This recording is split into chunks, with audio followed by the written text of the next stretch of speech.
अगर हम बाल विवाह और मृत्यु भोज में आपकी मदद नहीं करें तो आप हमारो लाड भी नहीं करो।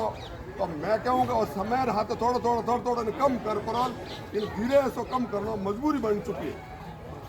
सरकारों का नियम बन गया। आदरणीय गोवर्धन जी साहब बैठे, इनको पूछो तो अपने को धीरे धीरे इनको कम करना। मैं आनी चाहूँगा कि थोड़ा एकदम ही तलवार चलाई दो। हरियाणा उपधारियों अमृत भाई हुआपुर से और कैथल से विजय सिंह जी भाई साहब, इनके लिए भी तालियों से स्वागत है। और इस समाज के अंदर जो इस हरिराम जी एक राजा के रूप में समाज की सेवाएं की, जो भेड़ पालकों के मसीहा बन के, जो सोनिया गांधी से, इंदिरा गांधी से और वहां का एमपी का कांग्रेस का मुख्यमंत्री दिग्विजय सिंह से सीधा संपर्क था, हरजी देवासी साहब। तो उन्होंने एक बिना पढ़ाई, बिना एजुकेशन, उन्होंने एक भेड़ पालकों की ईमानदारी से, नेक कमाई से उन्होंने सेवा की और पशुपालकों को मजबूती दी। उनको एक सच्ची श्रद्धांजलि मिलनी चाहिए। और उसी परिवार का आदरणीय इनके लिए ताले से स्वागत कराते हैं।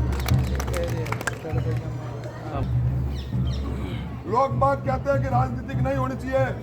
मैं कहता हूं, गोवर्धन जी कह रहे हैं कि राजनीतिक नहीं होगी तो आपकी कोई पूछ नहीं होगी।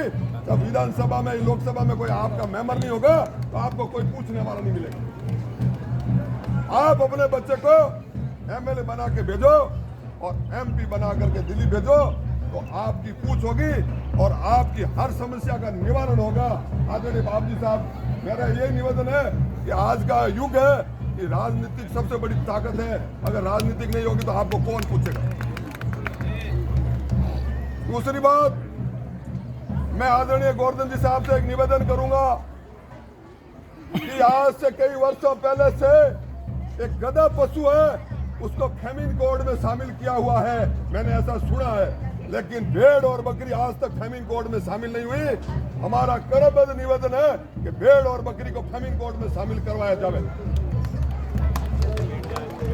दूसरी बात, अभी जो हमारे भेड़ पालकों की ऊन है जो कूड़े कचरे में डाली जा रही है, उसका मूल्य निर्धारित करवाया जाए और रेबारी समाज के भेड़ों की ऊन की कीमत बनी जाए। तीसरी बात, जो यहाँ से लड़ाई लड़ी थी और आरएससी की टुकड़ी उनके साथ में रहती थी सुरक्षा के लिए भेड़ पालकों, मैं चाहता हूँ कि एक आरएससी की एक बटालियन सिर्फ पशु पालकों के लिए नियुक्त हो जाए और इनकी सुरक्षा आरएससी बटालियन करे। भेड़ पालकों के लिए तो इनका जीवन धनी हो जाएगा। और पहले एक बार चर्चा चली थी कि गांवों के अंदर एक भाड़ा 200 वर्ग या 400 वर्ग का भाड़ा दिया जाएगा जो सरकारी जमीन में से पशुपालकों को। वो कुछ दिन के लिए ऐसा प्रावधान रहा, अब वो वापस बंद हो गया, उनको चालू करवाया जावे। और एक और बहुत बड़ी बात है कि भेड़ पालकों के लिए लंबरदार होता है जो डेरों की सुरक्षा के लिए, उनको एक बंदूकधारी, उनको लाइसेंस दिया जावे सरकार की तरफ से, तो अपने जान माल की रक्षा खुद कर सकता है। और दी जावे शक्कर, गेहूं, आटा, दाल, ये भेड़ इंजेक्शन लगे हुए कितना साल हो गए फ्री में, बोलो अभी तक नहीं लग रहा है। मैं गोवर्धन से निवेदन करूंगा कि भेड़ और बकरियों के इंजेक्शन और जो दवाई होती है, चाहे कैसी भी बीमारी हो, उस दवाई को फ्री आवंटित करवाया जाए गवर्नमेंट। अरे रुको, अभी रुको गाड़ी। क्या बीग जी लीजिए क्या नाम है दिलवर गए। आप लोगों को पता है क्या जयपुर में समाज का छात्रावास बन रहा है बच्चों का। लेकिन मैं ये कहने जा रहा हूँ कि 100 साल रेबारी समाज को आगे रोशनी मिल चुकी है। ये जयपुर में अपने बच्चा पढ़ करके बहुत बड़े औहदेदार के बनेंगे और समाज का उद्धार हो गया। उनको धन्यवाद दो जिन्होंने जोड़ी डंडा लेकर के घर बाहर त्याग करके इस समाज का चंदा लेने के लिए उन्होंने जयपुर छात्रावास का निर्माण करा रहे। उनके लिए भी तालियों से स्वागत और अभिनंदन करिए। मैं धन्यवाद देता हूँ उन भोपाला राम जी को कि कि जोधपुर में 10 बीघा जमीन दिला करके छात्रावास बनाया, वहाँ कम से कम 500 लड़कों की नौकरियां लग चुकी है रबारियों की। उनके लिए भी स्वागत करें तालियों से वो स्वर्ग में। मैं धन्यवाद देता हूँ उस भोलाराम जी मरुआ अजवा गुड़ा जो इंदिरा गांधी से सीधा संपर्क था और पशुपालकों की सेवा की थी। उन्होंने अन्न और धन की कमी नहीं आने दी समाज के लिए। उनका पुत्र आपके बीच में छोगाराम जी, एक बार रमा समा करके परिचय दीजिए। छोगाराम जी अजवा गुड़ा। ऐसे ऐसे महान पुरुष यहाँ आए, साधु संत आए, समाज के बहुत बड़े पीरोता, समाज के शिरोमणि, समाज के नेतृत्व करने वाले आज आपके बीच में आए। उन लोगों के दर्शन ही आपके लिए बहुत बड़ा भाग्यशाली हो। आप ये मत सोचना कि खानूराम ज्यादा बोल रहा है, किसी को मौका नहीं दे रहा है। मेरे अंदर से ज्वाला निकल रही है कि रबारी समाज में कोई भी आपत आती है तो मेरे को सहन करने की शक्ति भी खत्म हो जाती है। मैं चाहता हूँ कि मैं समुद्र में कूद जाऊँ, आग में कूद जाऊँ, लेकिन आपकी ताकत की जरूरत है। मेरे पीछे आप खड़े हो तो मैं अपना आप मजबूत बन सकता हूँ। अभी कल ये अमर भाई के सामने फोन आया, पशुपालकों ने कहा हमारे सिर तोड़ दिया, हमारे सिर फ्रैक्चर हो गया, पैर फ्रैक्चर कर दिया वहाँ के लोगों ने 12 जिला के अंदर। तो नारगढ़ थाने का मामला था। अमृत भाई आपके सामने मैंने फोन करके उन अधिकारी को बोला कि मैंने मेरे रिबारियों की पैर हुई, अगर ढंग से नहीं करी तो आपका ये थाना है ना, आज ये थाना कल आपको लाइन मिल सकती है, याद रखना। तो वो कार्रवाई शुरू कर दी। अमृत भाई को पूछ लो। आज से कुछ दिन पहले एमपी के अंदर मेरे मोबाइल में पूरा सबूत है, आपको बता सकता हूं मैं, कोई अगर किसी को शक हो तो। एमपी के अंदर 3 व्यापारियों के हाथ पैर तोड़ दिए थे वहां के लोगों ने और बोला कि 4 लाख रुपए दो, हमारा खेत खिला दिया, हमारी फसल खिला दी। उनको मैंने मुकदमे में फंसाया और व्यापारियों के ऊपर मुकदमा नहीं होने दिया और 4 लाख रुपया नहीं लगने दिया। आपका बच्चा हमेशा आपके लिए हाजिर है, आपकी सेवा के लिए 24 घंटे तत्पर है।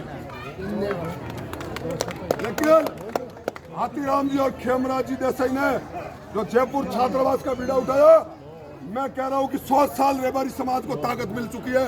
वह अपने समाज की युवा पढ़ाई लिखाई करेंगे और कलेक्टर ऐसे बनेंगे, समाज का कल्याण हो गया। आपको और इनके भाई ओगड़ जी को, जो हाथीराम जी को समाज सेवा के लिए इन्होंने हमेशा के लिए समाज को सुपुर्द कर दिया, सबसे बड़ा धन्यवाद इन भाइयों को है। तो इन्होंने समाज के लिए त्याग कर दिया कि आप समाज की सेवा करो। हाथीराम जी, इनके लिए भी तालियों से स्वागत करें इन भाइयों का। बाकी जब तक समाज का एमएलए नहीं बनेगा, जब तक एमपी नहीं बनेगा, तब तक आप दूसरे समाजों का और समाज के नेताओं का तलवार चाटते रहना और हम बोलते रहेंगे, आप सुनते रहोगे और हमारा समय चला जाएगा, आपका भी चला जाएगा और पीछे वाली पीढ़ी ऐसे दर दर की ठोकरें खाती रहेगी। आप कमर कस लीजिए आज से ही। आप अपने समाज का बच्चा, चाहे किसी भी गांव का, किसी भी गाड़ी का, चाहे सरपंच चुनाव लड़े, चाहे जिला परिषद चुनाव लड़े, चाहे मध्य वो पंचायत समिति का चुनाव लड़े, उस बच्चे को जिताओ और उसको भारी मतों से जिता करके दुनिया को बता दो, छत्तीस कौम को बता दो कि हमारे रबारी समाज का बच्चा जिला परिषद, पंचायत समिति सदस्य, ये प्रधान, ये उप प्रधान, ये जिला प्रमुख, ये उप जिला प्रमुख, ये एमएलए, ये एमपी, ये सेंट्रल मंत्री, ये एमएलए, ये केंद्रीय मंत्री और ये राजस्थान का मंत्री। ये ताकत बतानी पड़ेगी आपको। हाथ ऊपर हाथ करके शपथ लीजिए कि ये करोगे क्या। हाथ खड़ा करके शपथ लीजिए आप एक बार। ये मंजूर है क्या आपको? जोर से बोलो एक बार, मंजूर है क्या?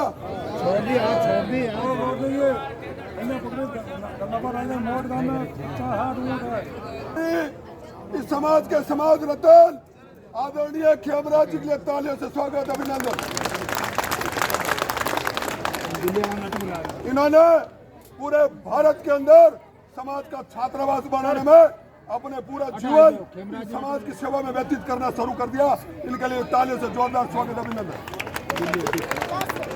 और आपके बीच में बधाई, राजस्थान नहीं पूरे भारत की राजधानी दिल्ली के अध्यक्ष आदरणीय मोहन जी भाई साहब के लिए तालियों से स्वागत, अभिनंदन।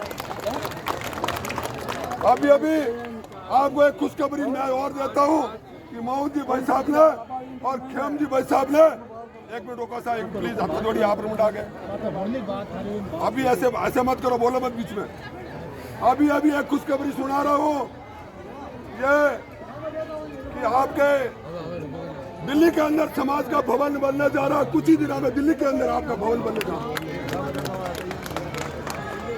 और आज हमारे बीच में आए हुए आसन के अमान जी भाई, उद्योगपति और हमारे सरपंच उद्योगपति हमारे अगुड़ा से देवाराम जी साहब के लिए भी तालियों से स्वागत अभिनंदन।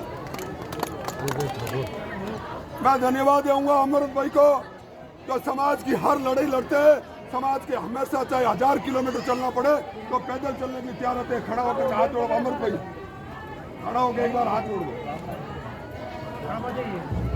ये हमेशा समाज के अंदर पूरी भावना से जोड़ते हैं, इनके लिए तालियों से स्वागत जोरदार। और अब मैं निवेदन करूंगा कि हमारे दिल्ली के अध्यक्ष आदरणीय मोहन जी भाई साहब आपको सभा को और इस श्रद्धांजलि के रूप में संबोधित करेंगे। आदरणीय मोहन जी साहब।